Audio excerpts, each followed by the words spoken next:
Chapter 1, The Day Coffee Almost Got Banned. Hey, caffeine crusaders and history junkies. Grab your latte, crank up the volume, and get comfy, because today we're brewing a story hotter than a barista's temper at the morning rush. Welcome to your daily shot of historical chaos, the kind of tale that'll make you side-eye your next espresso and whisper, wow, people literally rioted for this stuff. Yeah, you heard that right, coffee. The innocent little drink keeping you from quitting your job and moving to a hut somewhere was once so scandalous. Kings tried to ban it, priests condemned it, and mobs took to the streets screaming for another cup.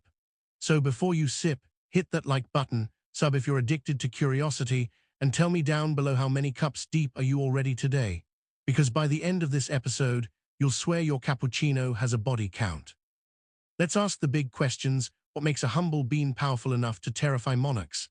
How did something brewed in a dusty corner of Arabia end up fueling revolutions, gossip, and capitalism itself? And why did London's ladies once petition the king to ban coffee? Because allegedly it made their husbands boring in bed. Yeah, we're going there. Welcome to the age when coffee was contraband, conversation was dangerous, and being awake was practically a crime. You're in Yemen, 1450, you blink awake to a sunrise blazing over red mountains. Donkeys bray, merchants shout, and the air smells like cardamom, dust, and roasted beans. You're in Mocha, Yemen, the birthplace of coffee's legend. Inside a clay house, Sufi monks are sipping a dark brew to stay awake through all-night prayers. One calls it kahwa, that which prevents sleep. You take a cautious sip. It's bitter, smoky, electric. Your pulse jumps. Congratulations, you're officially the first human to get the Monday morning buzz. The clerics argue, is this holy inspiration or witchcraft? Some say the prophet himself blessed it.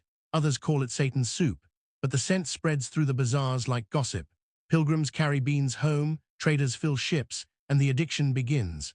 Coffee conquers the empire. Fast forward to Istanbul, 1550.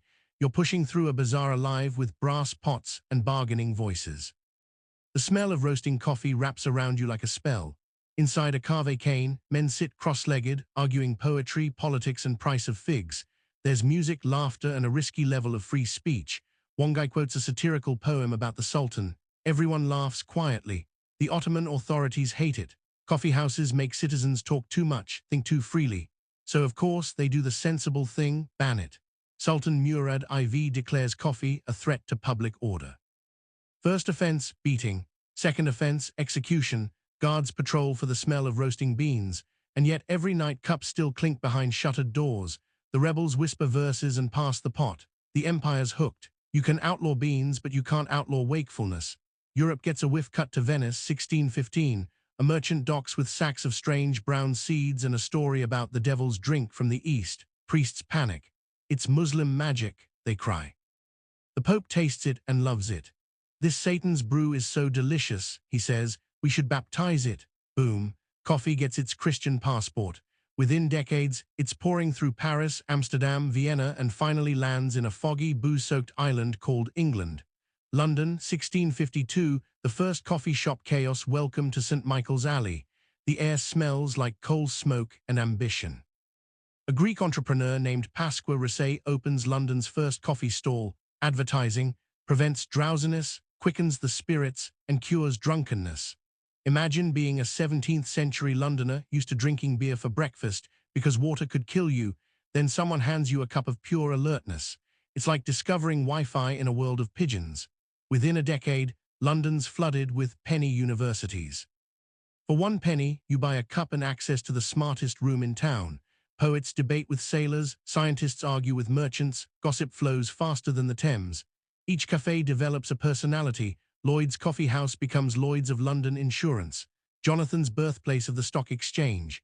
Will's writers' hangout run by the drama king John Dryden. Ideas percolate. Pamphlets spread. The Enlightenment brews literally. Moral panic, brewing strong, but success has side effects. Brewers complain their ale sales are tanking. Priests say coffee houses are dens of sedition. And London wives, they're furious. Cue the 1674 pamphlet, the Women's Petition Against Coffee. They accuse coffee of making men as unfruitful as those deserts whence the unhappy berry was brought. Translation, too much caffeine, not enough romance. The men fire back with the men's answer, mocking them as jealous. Congratulations, Britain, you've just witnessed the first gender war fueled by caffeine.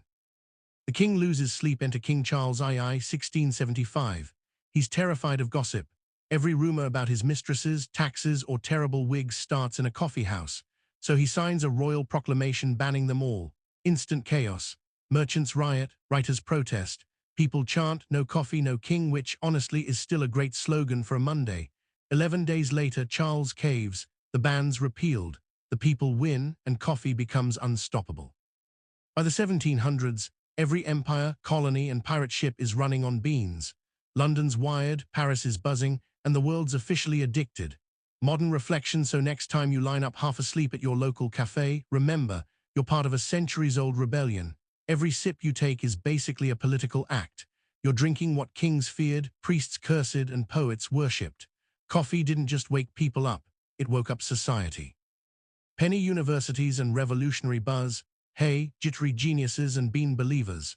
Top up that mug, because we're heading back to a London so hyped on coffee, it could practically power the Industrial Revolution by itself.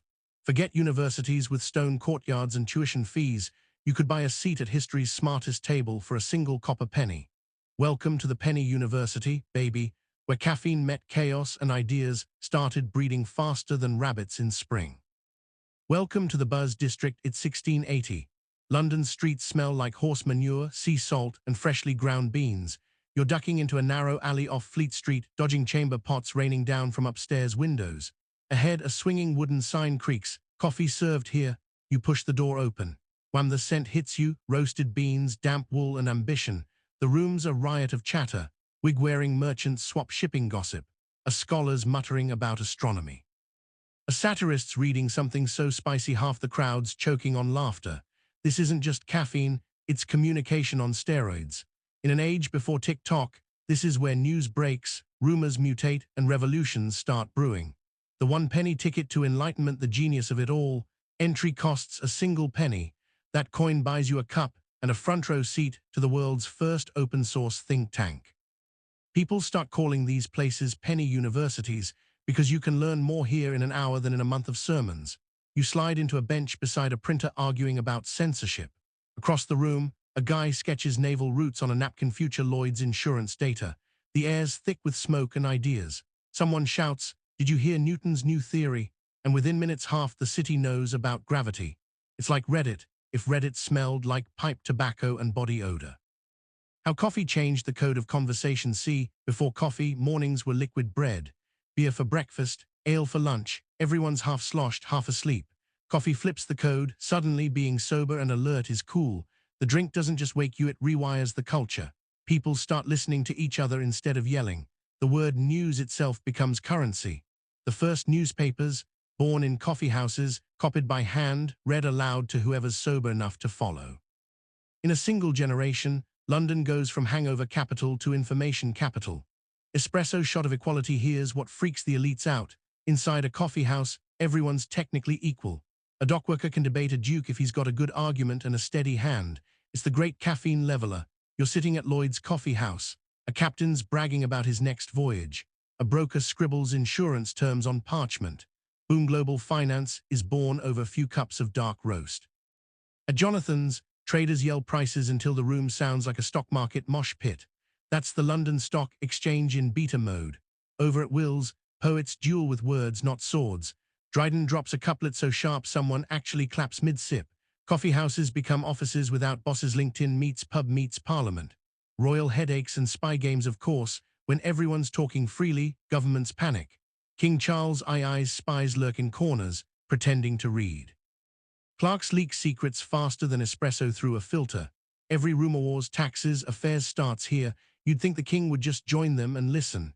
Instead, he doubles down on paranoia.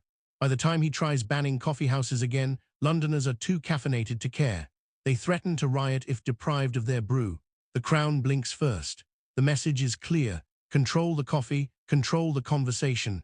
Lose the coffee, lose the country. The global roast expands. Word travels by ship and by sip. Dutch traders smuggle seedlings to their colonies. By 1700, coffee's sprouting in Java, Ceylon, and the Caribbean. Each cup you pour is colonial geopolitics in liquid form. You're standing on a dock watching crates marked mocha beans handle with care being loaded. Behind them, enslaved laborers toil on sugar plantations, the bitter underside of the sweet habit. That splash of sugar in your latte, built on pain. History's caffeine high always comes with a crash. Coffee and the revolution starter pack fast forward a few decades. France's cafes pick up the habit, adding philosophy to the menu. Rousseau, Diderot, Voltaire, they're basically the influences of the Enlightenment. Streaming hot takes over hotter cups. By 1789, coffee houses are echo chambers of revolution. The Bastille doesn't fall in silence, it falls to people who haven't slept in days. Across the Atlantic, colonists sip the same brew while plotting independence. Boston's rebels meet in a coffee house called the Green Dragon. One night of caffeine and conspiracy, later boom, the Boston Tea Party. Yes, irony, the rebellion against tea was fueled by coffee. When women wanted in, remember those angry pamphlets from Chapter 1, the women's petition against coffee? Here's the twist. Some women weren't anti-coffee, they were just sick of being locked out. By the 18th century, women start opening their own spaces. Salons, tea rooms, private parlors. They turn caffeine into conversation power. Writers like Mary Wollstonecraft brew philosophy alongside the boys. The gender divide begins to blur, one cup at a time. Caffeine as currency. As London grows, coffee houses evolve into proto-startups. Need investors? Go to Lloyd's. Need news? Pop into Garraway's. Need gossip? Pick any table. Even postal systems route through coffeehouses. Letters dropped off, read aloud, responded to on the spot. The city becomes a live chat room. The price of coffee beans becomes the pulse of modern life. The aftertaste of empire. By the 18th century, Europe's obsession reshapes the world. Colonies rise and fall on the back of a cup. Coffeehouses turn from rebel nests to respectable institutions, their radical spark dimmed by profit. Still, the spirit remains. Every sip whispers rebellion, every refill a reminder. Staying awake is a dangerous habit. Modern reflection break. Next time you're answering emails in a cafe with free Wi-Fi, look around. You're in a descendant of those penny universities. The buzz of laptops, the hiss of steam, it's the same soundtrack that once scored revolutions. So raise that cup to the 17th century troublemakers who swapped ale for espresso and ignorance for curiosity. Without them, mornings would still be hangovers, not hustles. Chapter 3, Royal Paranoia and the Coffee Riots. Hey caffeine commandos and history misfits, refill that cup, loosen your royal wig, and get ready for the moment the monarchy tried to pull the plug on the planet's favorite stimulant. Spoiler, it went about as well as telling the internet to calm down. By the late 1600s, England's heart is pounding on pure Arabica. London has more coffee houses than public baths, which honestly explains a lot about the smell of the city. Merchants, philosophers, poets, and spies all jam into the same smoky rooms, wired, loud, and dangerously opinionated. And somewhere in Whitehall Palace, King Charles II can't sleep. The king who couldn't handle caffeine, Charles II, is pacing in silk slippers, muttering to himself. Every rumor that nips at his reputation, the taxes, the mistresses, the whispers of rebellion, starts in a coffee house. He pictures those candlelit dens as breeding grounds for treason, pamphlets fluttering like pigeons, merchants mocking his crown between sips, playwrights roasting his politics harder than their beans. His advisors feed the paranoia. Sire, they say the people discuss your private life. My private life? Charles snaps. That's supposed to be public entertainment. Still, the thought of half the city gossiping about him over mocha makes his royal pulse race. So he decides to do the unthinkable, cut off England's caffeine supply. The Proclamation of Panic, December 29, 1675. A crisp winter morning. Pamphlets hit the streets like confetti. By His Majesty's command, all coffee houses are to be closed. The official reason? They disturb the peace and promote idle and malicious talk. Translation: people are spilling tea but with coffee. Londoners read the notice, blink once and lose their collective minds. Within hours the city erupts. Crowds gather outside the shuttered doors of Garraway's and Jonathan's, fists waving, cups clattering. The cry goes up, no coffee, no king. 11 days of rebellion. Imagine the chaos. Merchants can't trade because their offices, the coffee houses, are padlocked. Writers have nowhere to argue. Gossip has nowhere to live. Printers churn out underground pamphlets mocking the royal decree. If His Majesty would be obeyed in all things, we must sleep as he sleeps rarely and badly. Spies report that some citizens are plotting a march on Whitehall armed with mugs and sarcasm. Others brew in secret, whispering, "Meet me behind the bakery, bring beans." The king, realizing he's basically started a revolution over breakfast, caves. 11 days after the ban begins, it's repealed.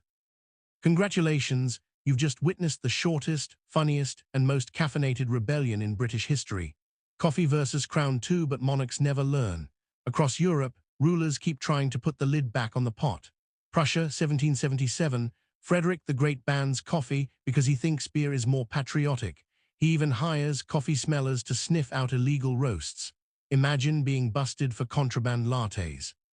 Sweden, 1746. The king bans not just coffee but cups and saucers, hoping to break the habit. Citizens respond by holding secret brew-ins. Every ban fails. Turns out you can tax people into poverty, but take away their morning brew and they'll storm the palace before lunch. The global caffeine network, meanwhile, the British Empire's merchants are shipping beans by the ton. From Yemen to Java, from the Caribbean to Brazil, coffee becomes the empire's unofficial fuel. Dockworkers drink it to stay awake. Sailors spike it with rum. Ministers write speeches wired to the gills. The irony, the same monarchy that tried to ban coffee now funds plantations to profit from it. Capitalism always finds a way, especially when there's caffeine involved. Voices of the street picture it, a London pamphleteer shouting, "Fresh news! The king relents, coffeehouses reopen." Crowds cheer, doors swing wide, and within minutes the rooms are packed again. The smell of roast beans mixes with victory. Someone raises a mug and toasts, "Long live the king, provided he minds his own business." Laughter ripples, the barista grins, history exhales. The moral hangover, but underneath the humor lies a shift. The people have tasted power and caffeine. They've learned that unity doesn't need banners, just benches and hot drinks. The king's brief ban accidentally invents something dangerous: public opinion. From here on, rulers will have to deal with a nation that can think fast, talk faster, and never, ever run out of energy. Echoes in every cup. Fast forward to now. That morning queue at your local cafe, it's the descendant of those mobs outside Garraway's. The corporate open office brainstorm, straight lineage from the penny universities. Every time you sip and scroll, arguing politics over lattes, you're reenacting the same rebellion. Coffeehouses didn't just survive royal paranoia, they built the blueprint for modern conversation. Wrap-up reflections. So raise that cup high. To the 11-day revolution that proved ideas can't be banned. To every nervous monarch who underestimated the power of a drink that keeps the world awake. And to you, modern rebel, listening right now, proof that the buzz never dies. Next time you need motivation, remember, humanity didn't invent coffee just to wake up. We invented it to stay woke 4 centuries early. Chapter 4: Global Addiction and the Modern Buzz. Hey caffeine renegades and planet-wide bean believers. Top up that mug, stretch those recording lungs, and buckle in, because the story of coffee doesn't end with royal tantrums and pamphlet wars. Oh no. This chapter's about how a humble bean went full supervillain/superhero and conquered the globe faster than any empire ever could. The Empire of Beans. It's the 1700s, and the world map looks like spilled ink. Every patch of color means a European flag, and somewhere under that flag, someone's planting coffee. The Dutch smuggle seedlings from Yemen to Java. The French sneak them to the Caribbean. The Portuguese drop them in Brazil. Each green sprout is a caffeine bomb waiting to explode. By the 1800s, coffee's no longer a luxury, it's a lifeline. Paris wakes up to it, New York runs on it, and Brazil builds an economy on it. The plantations spread like wildfire, and so does the hypocrisy. The same Enlightenment thinkers who toasted liberty over espresso often ignored the enslaved laborers picking their beans. History never brews clean. You're standing on a dock in Rio. The air's sticky, sweet, and bitter all at once: molasses, sweat, and roasting coffee. Ships creak under the weight of burlap sacks that smell like fortune. The global addiction has a price, and it's paid in calloused hands. Industrial grind jumped to London against steam engines hissing, factories roaring. The Industrial Revolution doesn't run on coal alone, it runs on caffeine. Workers clock 12-hour shifts, refueling on mugs of strong black brew between the clatter of gears. Coffee becomes the legal performance enhancer of capitalism. By the mid-1800s, entrepreneurs start chasing speed. Roasters industrialize, cans appear, and coffee shifts from slow ritual to fast commodity. Every sip is efficiency in liquid form. The bean that once sparked poetry now powers paperwork. America, land of the free refill, crossed the Atlantic.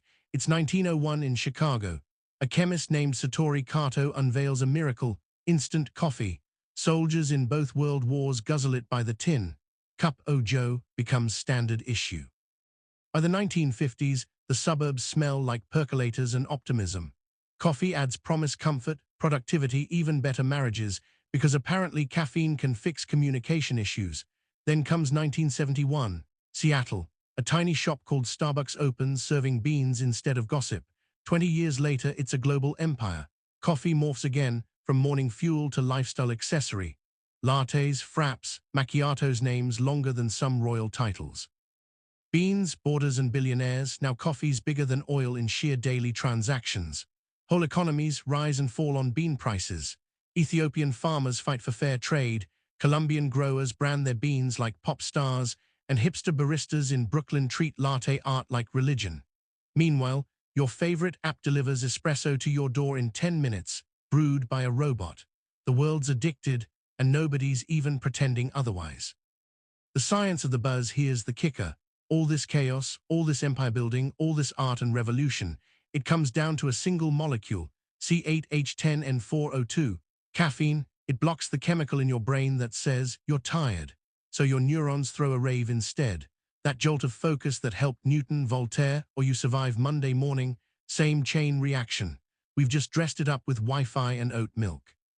The mind of a modern addict, it's 8 a.m., you're half awake, scrolling your phone, thumb hovering over bad news. The smell of coffee hits, and suddenly you can face the world. You're part of a 400-year ritual that started in a Yemeni monastery and now streams through millions of Keurigs and mocha pots. Maybe you're sipping an Americano, maybe a flat white, maybe a gas station brew that tastes like regret, but either way, you're connected to every rebel, mystic, and merchant who ever thought, I could really use a cup. The cost of the buzz, of course. Every addiction comes with consequences. Climate change is hammering coffee farms.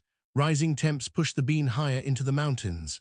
Some scientists warn that half the world's Arabica could vanish by 2050. Meanwhile, deforestation and low wages still haunt the trade. The same brew that unites the world still divides it by profit margins. But awareness is brewing to fair trade, shade-grown, ethical sourcing. The next revolution might just be sustainability. Back to the beginning, let's pull the lens back. From Sufi monks chanting through the night to you recording this episode in a caffeine haze, coffee's been humanity's favorite rebellion. It's religion, empire, revolution, addiction and comfort, all poured into one chipped mug. So what if tomorrow morning your alarm rings and you reach for that first cup? Remember, you're holding centuries of stories of people who stayed awake long enough to change the world. Final reflection: coffee's journey is basically our journey. Discovery, obsession, exploitation, reinvention, and if we're lucky, redemption. So here's your sign-off sip. Raise that cup to the monks who brewed it, the rebels who rioted for it, and the dreamers who still chase ideas through its steam. Because history doesn't just repeat, it reheats. And the next time someone tells you you're drinking too much coffee, tell them you're just honoring a global tradition of staying woke before it was cool. Until next time, stay buzzing, stay curious, and never trust a king who bans your morning brew.